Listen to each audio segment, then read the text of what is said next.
السلام عليكم ورحمة الله وبركاته. أنا طالعة يا جماعة أتكلم وأرد على كل واحد بيحاسبني على ابني. أنا أم الممرض اللي عمالين يغتابوه ويجيبوا في سيرته ويحاسبونوا عليه، وهم مش عارفين حاجة خالص، مش عارفين إن ابني كان بيمارس شغله بما يرضي الله، وإن هي اللي تفت على وشه عشان يشيلها الأجهزة عشان هي كانت عايزة تقطع الأجهزة بإيديها، فاضطر إن هي تف على وشه. ده هي اللي غلطت فيه، ويشهد بكده الحالات اللي كانت حواليها. واحنا عارفين يا جماعة، اللي شغال في مهنة الطب عارف كويس قوي ان المريض لما بيعمل عملية قلب مفتوح زي ما بنتها كاتبة او ابنها كاتب، ان ما بينفعش ان المريض يقوم يخش الحمام. المريض بيركب قسطرة على الاقل، ازاي ما هيبقى عامل قلب مفتوح ويروح الحمام؟ انا عقلي يقول كده. مع ذلك انا مش هقول حسبي الله ونعم الوكيل في كل بني ادم بيكتب على ابني كلمة غلط، وفي كل بني ادم قال في ابني حاجة، في قلب ابني حاجة وحشة. لان انا ابن ناس، انا مربياهم وطافحه الدم عليهم، مربياهم، وربنا وحده اللي عالم. كل واحد يقول كلمه حق قدام ربنا، شهاده حق، وانا خصيمه كل واحد يوم الدين في اللي يجيب سيره ابني او ما يقفش في حق ابني. وحسبي الله ونعم الوكيل في كل اللي تسبب في بهدلتي انا وابني.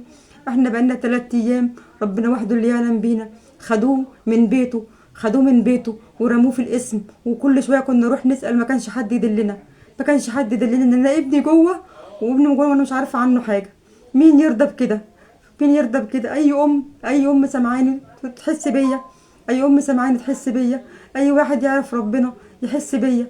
انا بتكلم بما يرضي الله، ربنا وحده اللي يعلم. انا ليا في الشيشه الميديا ولا ليا في الكلام ده خالص. انا اول مره في حياتي اطلع اقول الكلام ده، بس بقول عشان انا اتظلمت واتبهدلت انا وابني واخواته. خدوه وانا مش عارفه عنه حاجه، وكل ما اسال الاسم يقول لي ابنك مش موجود، ابنك مش موجود، لغايه ما ربنا وحده يعدي يدلني ان انا ابني جوه. كان عايزين يحبسوه ويبهدلوه لغايه ما حد يعرف عنه حاجه، لكن ربنا ظهر الحق وعرفت ان ابني جوه. وما كانوش عايزين يطلعوه النيابه عشان متوصى عليه، عشان ليه واسطه. احنا كده، احنا فين اصلا؟ احنا فين اصلا؟ احنا فين؟ احنا فين عشان يبقى ليه واسطه يتعمل فيه كده؟ ربنا وحده اللي عالم وشايف ان هو بريء بريء، ما يستاهلش ان يتعمل فيه كده. ليه؟ عشان احنا في بلد واسطه، عشان ملناش ظهر.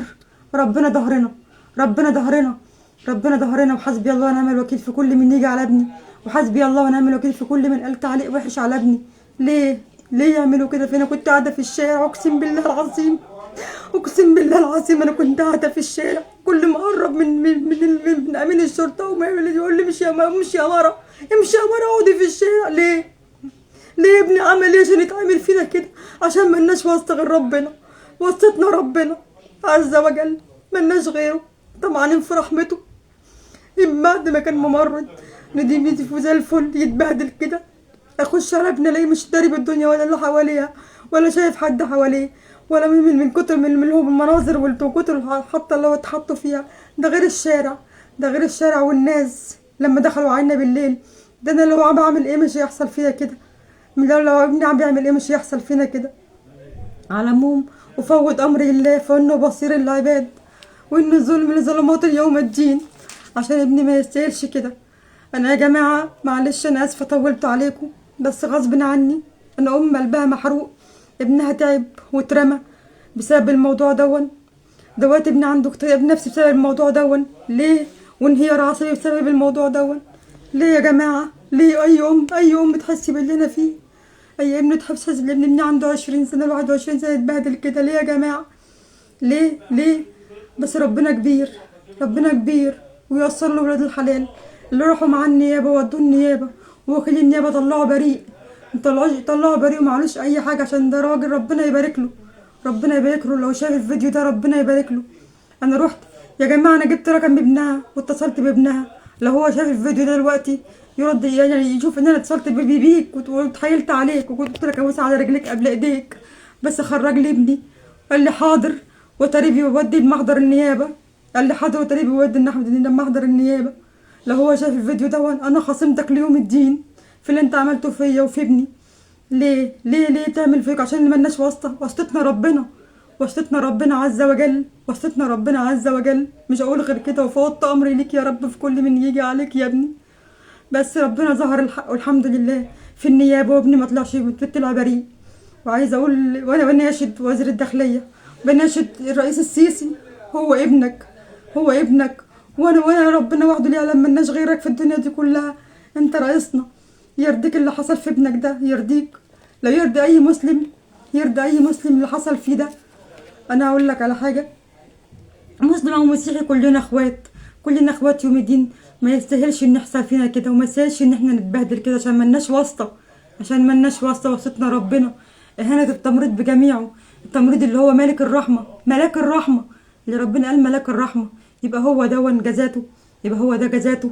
يترمي على البلاط، يترمي على البلاط، ويجي واحد يشتم فيه ويهزق فيه ويهزق في امه ويهزق في اخواته. ليه؟ ليه عمل ايه؟ عمل ايه عشان يحصل فيه ده كله؟ عمل ايه عشان كدبه؟ عشان كدبه، عشان لو هي عامله عمليه قلب مفتوح يستحيل كانت تخش الحمام، اي واحد يعقلها، اي واحد يعقلها. والله يا جماعه انا معلش انا طولت عليكم، بس هقول حاجه واحده بس. انا عايزه اشكر كل اللي وقف جنبي وجنب ابني، معهد التمريض باجمعه، نقابه التمريض، كل الناس، كل الناس اللي وقفت جنب ابني، كل الناس اللي وقفت جنب ابني، رئاسة التمريض، مس عبير ولا مس سلوى ولا مس كوثر، كلهم يا جماعة فوق دماغي من فوق، كلهم فوق دماغي من فوق. الناس دي قعدوا على السلم، قعدوا في النيابة، قعدوا على البلاط عشان خاطر يطمنوا على ابنهم. بس بشكر كل المحامين اللي وقفوا جنبه، وبشكر كل المستشار، وبشكر وكيل ذات نفسه المعهد القلب، اللي هم ما سابوش ابنهم، اللي ما سابوش ابنهم، ان هم ناس فعلا محترمه، معهد محترم بيقف جنب الناس، اولاده ما بيسيبش ولاده. انا بشكر كل اللي وقف جنب ابني، بشكر زمايله، بشكر الاداره كلها. انا بشكركم يا جماعه فوق دماغي من فوق، كنت فوق دماغي من فوق، كل اللي وقف جنب ابني فوق دماغي من فوق. ربنا يا رب ما يسوكوش في حد ابدا، ويبارك لكم ويسعدكم ويوقف لكم ورد الحلال. السلام عليكم.